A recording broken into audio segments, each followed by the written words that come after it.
Jenis-jenis klaim konstruksi. Dalam konteks suatu kontrak konstruksi, kedua belah pihak dapat mengajukan klaim satu sama lain dan jenisnya terbagi dalam: 1. Kompensasi waktu (EOT) atau Extension of Time atau perpanjangan waktu.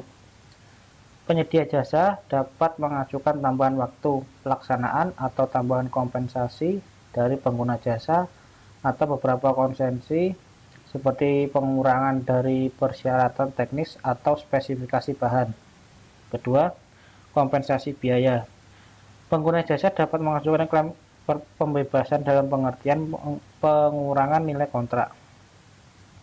Pihak lain, baik secara terikat kontrak atau lainnya, boleh mengajukan klaim satu sama lain, baik kepada pengguna jasa atau penyedia jasa, termasuk para sub penyedia jasa konstruksi, perencana, atau konsultan hukum.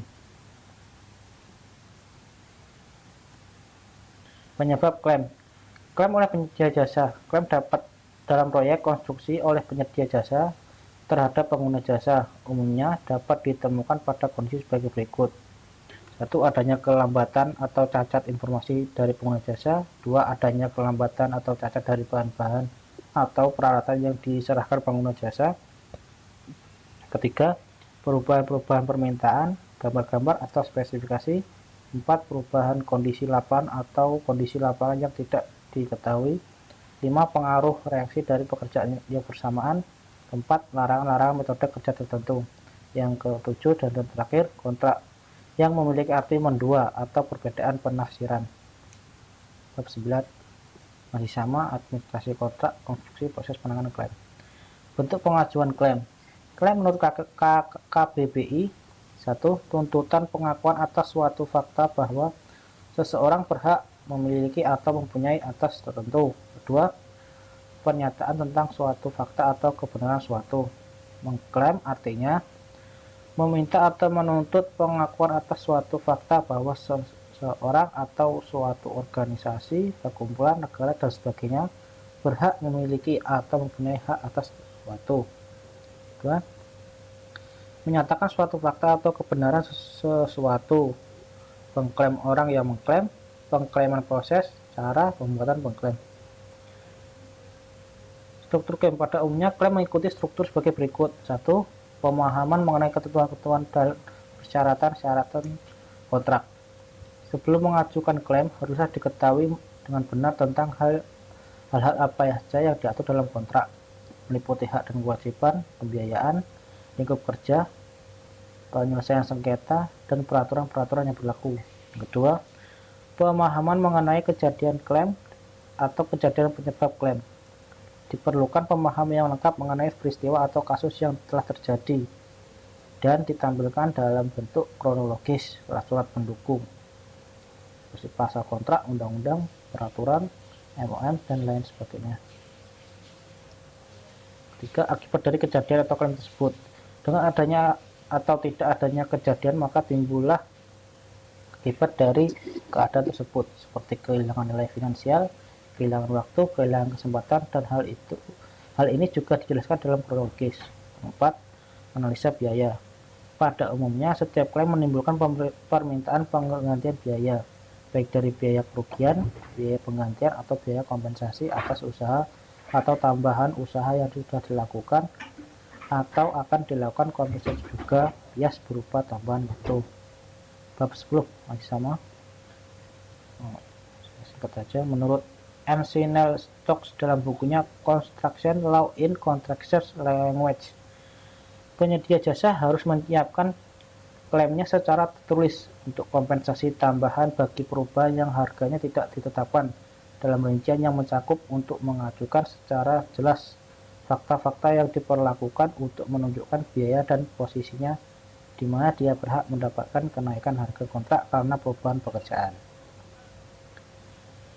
Penyedia jasa dapat melindungi dirinya mengenai hal ini dengan mengirim suatu surat kepada pengguna jasa yang berisi dua pernyataan. 1. Penyedia jasa telah diperintahkan untuk melaksanakan pekerjaan tambah. Jelas di sini pekerjaan apa yang menyebabkan dia menanggung biaya tambahan. Klaim untuk tambahan biaya akan diajukan kemudian atau diajukan sekarang bila diketahui. Yang kedua, pekerjaan tambah tersebut akan memperlambat penyelesaian pekerjaan dan penyedia jasa mengajukan klaim perpanjangan waktu untuk melaksanakan pekerjaan tambahan.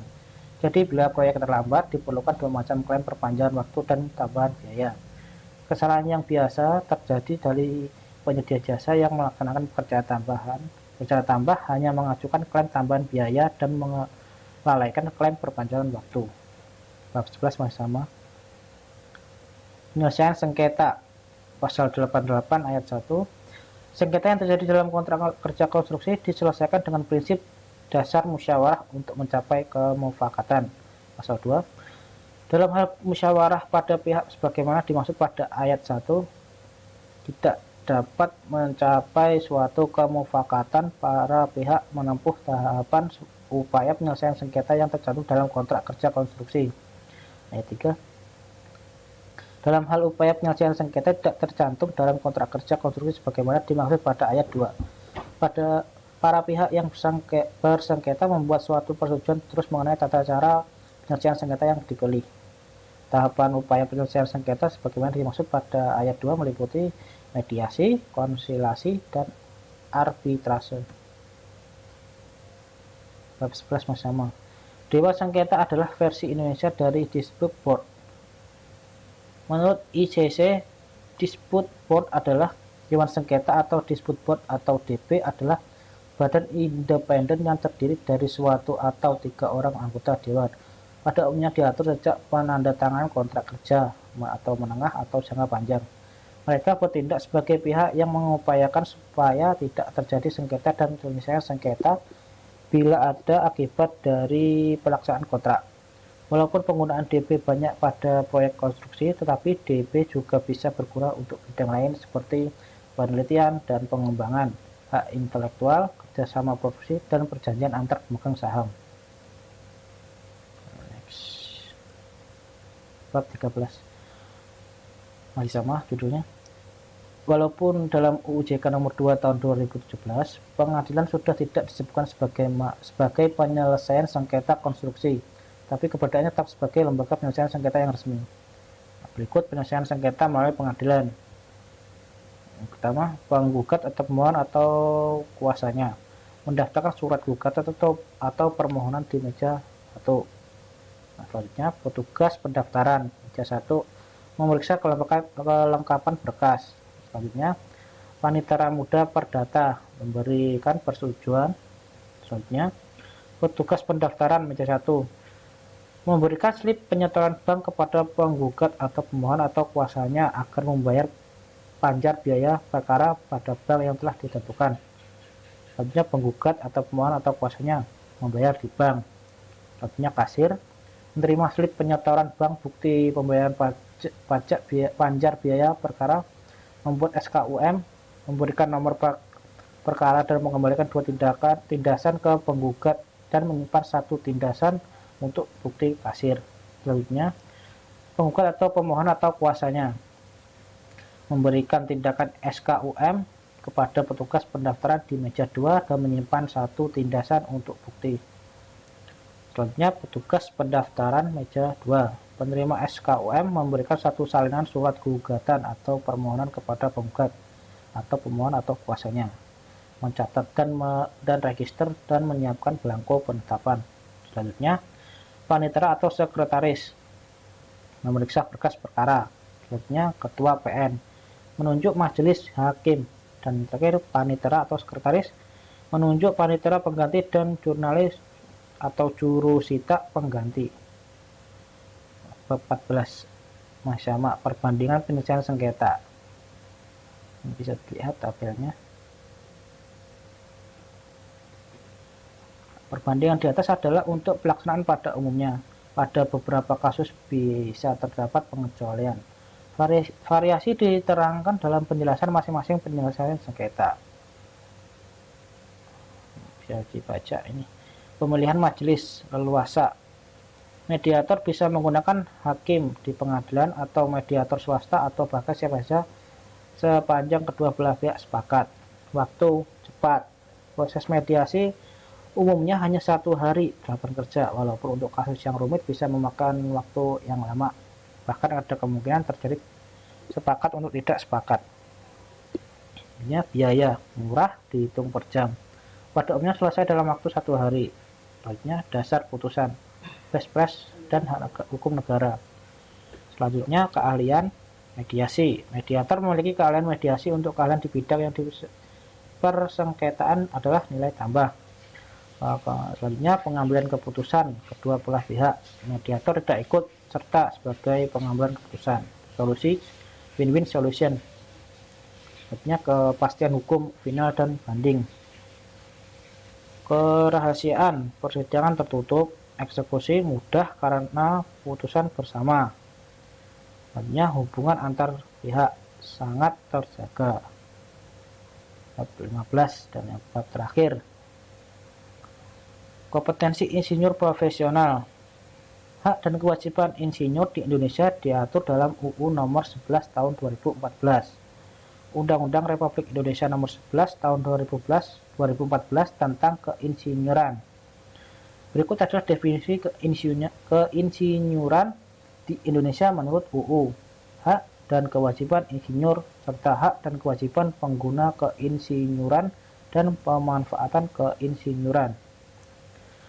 Pasal 1 dalam undang-undang ini yang dimaksud dengan keinsinyuran adalah kegiatan teknik dengan menggunakan kepakaran dan keahlian berdasarkan penguasaan ilmu pengetahuan dan teknologi untuk meningkatkan nilai tambah dan daya guna secara berkelanjutan dengan memperhatikan keselamatan, kesehatan, kemaslahatan, serta kesejahteraan masyarakat dan kelestarian lingkungan.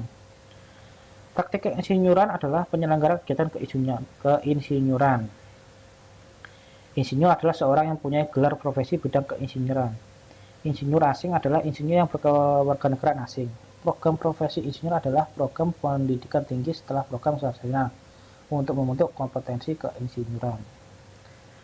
Pengaturan keinsinyuran berdasarkan Pancasila dan berasaskan 1. Profesionalitas, 2. Integritas, 3. Etika, 4. Keadilan, 5. Keselarasan, 6. Kemanfaatan, 7. Keamanan dan keselamatan, 8. Kelestarian lingkungan hidup, dan yang terakhir 9. Keberlanjutan. Sekian presentasi dari saya. Bila ada kekurangan dan kata-kata yang kurang berkenan di pendengar, mohon maaf. Wassalamualaikum warahmatullahi wabarakatuh.